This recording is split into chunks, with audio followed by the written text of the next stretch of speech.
প্রথমবারের মতো বিপিএল খেলতে এসে টানা ৬টি ম্যাচ হারে নোয়াখালী এক্সপ্রেস। নিজেদের সপ্তম ম্যাচে হাসান মাহমুদের শেষে দুর্দান্ত বোলিংয়ে ৯ রানে জয়ের দেখা পায় নোয়াখালী।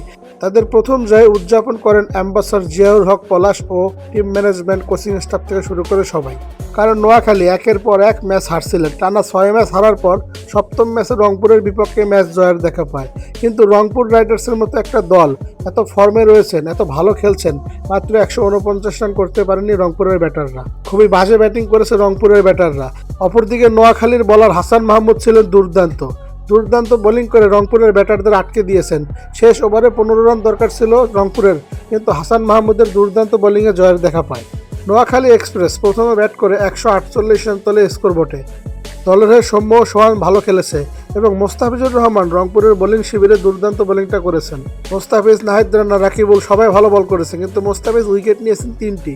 রংপুরের বোলাররা দুর্দান্ত ছিল, কিন্তু রংপুরের ব্যাটিং ডিপার্টমেন্টটা খুবই বাজে ছিল, এই কারণে তারা ম্যাচটি হেরেছে। রংপুরের মতো একটা পেশাদারিত্ব দলের এরকম হতাশাজনক হার, তাও নোয়াখালী এক্সপ্রেসের মতো একটা দলের বিপক্ষে। ক্রিকেট ভক্তরা মানতে পারছেন না কেন তাদের এই অবস্থা।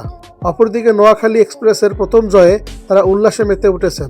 হাসান মাহমুদের শেষ ওভারের দুর্দান্ত বোলিংয়ে প্রথমবারের মতো জয়ের দেখা পেয়েছে নোয়াখালী এক্সপ্রেস। তো নোয়াখালীবাসীরা সবাই কমেন্ট করে বলুন কেমন লাগছে আপনাদের।